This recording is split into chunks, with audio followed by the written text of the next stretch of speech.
Assalamualaikum warahmatullahi wabarakatuh. Saya Fitro Bagus Samudro akan menyampaikan eh, hasil pengerjaan dari tugas 3, di mana pada tugas 3 ada analisis terhadap artikel yang sudah disediakan. Langkah selanjutnya kemudian memaparkan hal-hal penting yang ditemukan pada artikel, lalu eh, tanggapan terkait outer education yang ada pada artikel serta implementasinya pada pendidikan di Indonesia. Pada tugas 3, artikel yang dibahas berjudul Scooping Review of Research on School-Based Outdoor Education in the Nordic Country oleh Kari Pitt, Raymond, dan Elizabeth Iverson. Artikel tersebut diterbitkan oleh Journal of Adventure Education and Outdoor Learning, serta hal-hal penting yang ditemui pada artikel tersebut. Yang pertama adalah pembelajaran di luar ruangan. Penelitian dalam artikel tersebut memberikan gambaran yang komprehensif tentang penelitian empiris yang dilakukan tentang pendidikan di luar ruangan, yang berbasis sekolah di seluruh negara-negara Nordik seperti Denmark, Finlandia, Islandia, Norwegia, dan Swedia. Distribusi geografis penelitian menunjukkan bahwa mayoritas studi yang teridentifikasi berasal dari Denmark, Norwegia, dan Swedia. Namun, untuk Finlandia memiliki jumlah publikasi yang relevan jauh lebih sedikit. Dan tidak ada studi dari Islandia yang memenuhi kriteria inklusi khusus yang ditetapkan. Kemungkinan penyebabnya bisa berupa perbedaan dalam kebijakan pendidikan nasional, infrastruktur penelitian, prevalensi praktik pendidikan di luar sekolah, atau bahkan metodologi penelitian dan pola publikasi khusus pada setiap negara. Dominasi metodologi penelitian pada studi-studi tersebut menunjukkan fokus penelitian yang memprioritaskan pemahaman mendalam tentang proses pengalaman dan perspektif individu, baik guru maupun siswa, yang terlibat dalam pendidikan di luar ruangan berbasis sekolah. Berikutnya adalah pengalaman guru dalam pembelajaran di luar ruangan, di mana guru sering mengamati manfaat seperti peningkatan komunikasi di antara siswa dan perbaikan hubungan di dalam kelas. Namun, tinjauan tersebut juga menyoroti bahwa beberapa guru melaporkan tentang tantangan yang terkait dengan implementasi pendidikan luar ruangan, termasuk kurangnya waktu yang dirasakan dalam kurikulum dan kekhawatiran mengenai keselamatan siswa, terutama selama kegiatan yang selaras dengan filosofi free love sleep yang mungkin melibatkan pengalaman yang lebih berpetualang atau kurang terstruktur untuk kegiatan yang ada di alam. Yang ketiga adalah perspektif guru pada pembelajaran di luar ruangan, di mana hal ini menjadi topik dasar yang diselidiki.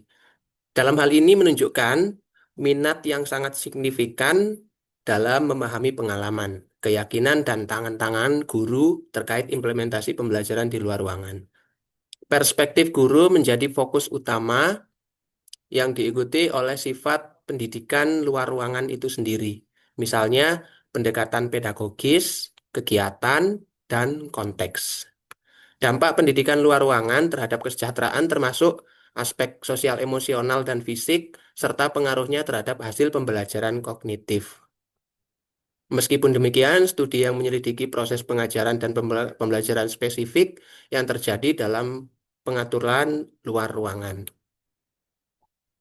Fokus yang dominan pada perspektif guru menggarisbawahi peran penting yang dimainkan oleh pendidik dalam keberhasilan implementasi dan keberlanjutan program pendidikan di luar ruangan.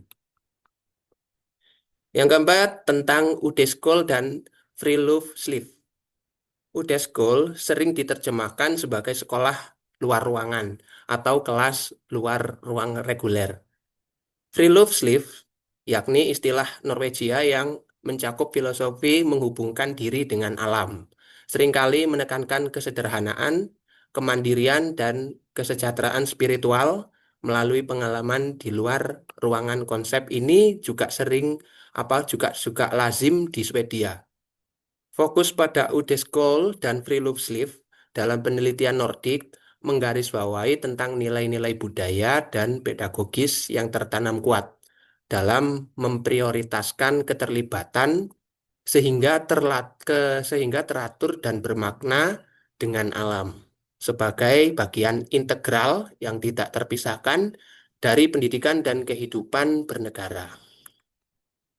Dampak dan hasil pembelajaran di luar ruangan. Berikutnya adalah penjelasan tentang hal tersebut, bahwa pembelajaran di luar ruangan mampu meningkatkan kesejahteraan sosial. Misalnya, peningkatan keterampilan dan perilaku sosial, kesejahteraan mental, misalnya mengurangi stres dan kecemasan, dampak aspek kesejahteraan fisik, yakni yang ditampakkan adalah peningkatan tingkat aktivitas fisik. Bukti menunjukkan dampak positif dari berbagai dimensi kesejahteraan memberikan alasan yang kuat untuk nilai pendidikan luar ruangan serta di luar pencapaian akademik. Hal ini menyoroti tentang besarnya potensi untuk berkontribusi pada perkembangan holistik anak, yang tentunya hal tersebut akan memenuhi kebutuhan sosial emosional dan peningkatan fisik mereka. Keterlibatan langsung dengan alam sejalan dengan meningkatnya aktivitas fisik. Pendidikan luar ruangan dapat mengurangi perasaan stres dan isolasi, serta mempromosikan interaksi sosial yang positif dan mendorong gaya hidup yang lebih aktif. Yang semuanya penting untuk kesehatan dan perkembangan anak secara keseluruhan. Pendidikan luar ruangan dapat secara positif mempengaruhi pembelajaran kognitif siswa. Contoh, dampak positif tersebut termasuk peningkatan kinerja, membaca, dan peningkatan pembelajaran pada mata pelajaran tertentu yang berhubungan dengan alam, seperti ilmu pengetahuan alam dan juga aritmatika ataupun hitung-hitungan.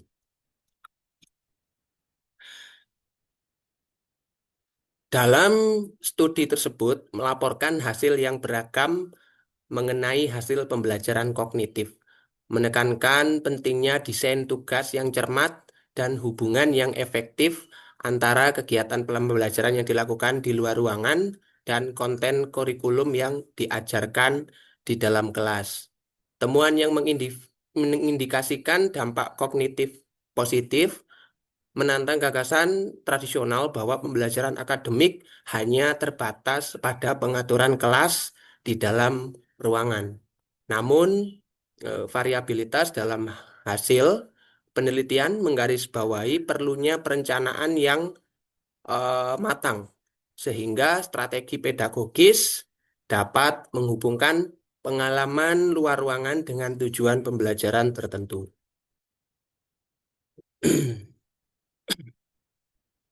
Poin yang kedua, yakni komparasi outdoor education dengan implementasi di negara Indonesia. Yang pertama tentang integrasi dalam sistem pendidikan di Indonesia. Pembelajaran ruang-ruangan itu bukan suatu konsep baru, eh, yang tentunya metode tersebut sudah lama juga digunakan pada satuan pendidikan di sekolah dasar, seperti pembelajaran tematik yang dulu, di mana pendekatan yang menggabungkan beberapa mata pelajaran atau bidang pembelajaran di sekitar tema sentral, memungkinkan pemahaman konsep yang lebih holistik dan saling terkait. Pembelajaran luar ruangan dipandang sebagai metode pedagogis yang berharga dalam pendekatan tematik. Hal itu akan menawarkan peluang bagi siswa dan guru untuk terlibat dalam pengalaman belajar secara langsung di luar kelas. Lingkungan alam dianggap sebagai sumber belajar yang signifikan dalam menyediakan konteks yang nyata, dalam menyediakan konteks untuk dieksplorasi, diselidiki, dan menimbulkan stimulasi rasa ingin tahu oleh siswa. Konsep pendidikan luar ruangan diakui dan dipraktikkan di Indonesia dengan berbagai istilah, termasuk outdoor learning, outdoor study, outdoor activity, ataupun yang lainnya.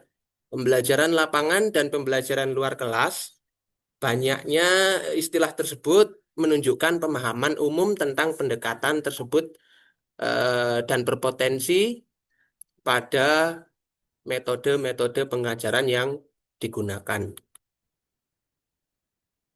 Untuk saat ini, keselarasan yang kuat antara pembelajaran luar ruangan dengan prinsip-prinsip pembelajaran dalam kurikulum Merdeka, yakni diterapkan melalui implementasi P5, proyek penguatan eh, profil pelajar Pancasila, di mana komponen ini menjadi fokus dan kunci dari kurikulum untuk mengembangkan pendidikan karakter dan kompetensi siswa melalui pembelajaran berbasis proyek.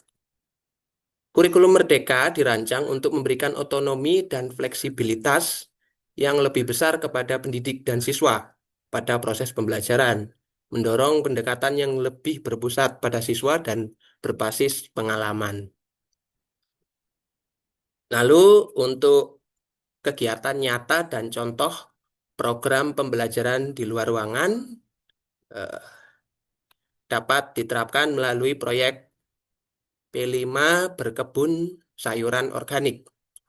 Kegiatan ini umum dilaksanakan di sekolah, khususnya di tempat saya bertugas, yaitu di SD Negeri 3 Sumberkerto, yang tentunya akan memberikan pengalaman dan dampak positif kepada siswa untuk membantu siswa belajar tentang siklus hidup tanaman, produksi pangan, dan keberlanjutan lingkungan sampai dengan aspek wirausaha.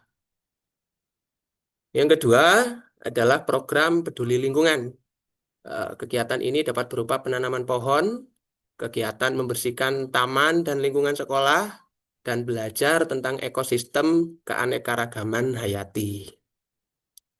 Lalu ada juga program kelola sampah, di mana hal ini akan memberikan pengalaman dalam mengelola sampah, di mana hal ini juga dapat diterapkan dalam proyek B5 pada kurikulum Merdeka, ataupun sekolah adiwiyata, dan sasaran-sasaran lain yang hendak dicapai pada masing-masing satuan pendidikan. Selain program-program tersebut, ada juga kegiatan pramuka, yang tentunya kegiatan pramuka dilaksanakan di luar ruangan, eh, tentunya di bawah tanggung jawab orang dewasa, yang tujuan utamanya adalah membentuk karakter dan kepribadian generasi muda yang berkarakter, berketerampilan, dan siap menghadapi tantangan hidup. Untuk berikutnya juga include tentang pengalaman untuk bertahan hidup dan jelajah alam.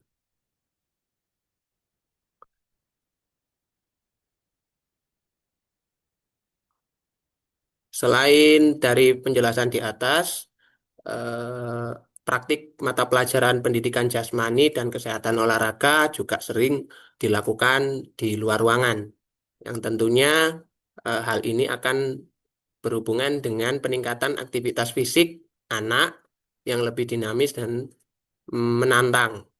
Berbagai cabang olahraga seperti atletik lari, lompat, dan lempar, permainan bola besar seperti sepak bola dan voli, ataupun permainan tradisional seperti gobak sodor dan bentengan dapat dipraktikkan dengan maksimal pada lapangan terbuka. Aktivitas kebugaran seperti senam, latihan kekuatan dengan memanfaatkan berat badan sendiri atau alat sederhana, serta lari lintas alam juga menjadi contoh penerapan pendidikan di luar ruangan yang sangat menarik dan meningkatkan kebugaran siswa.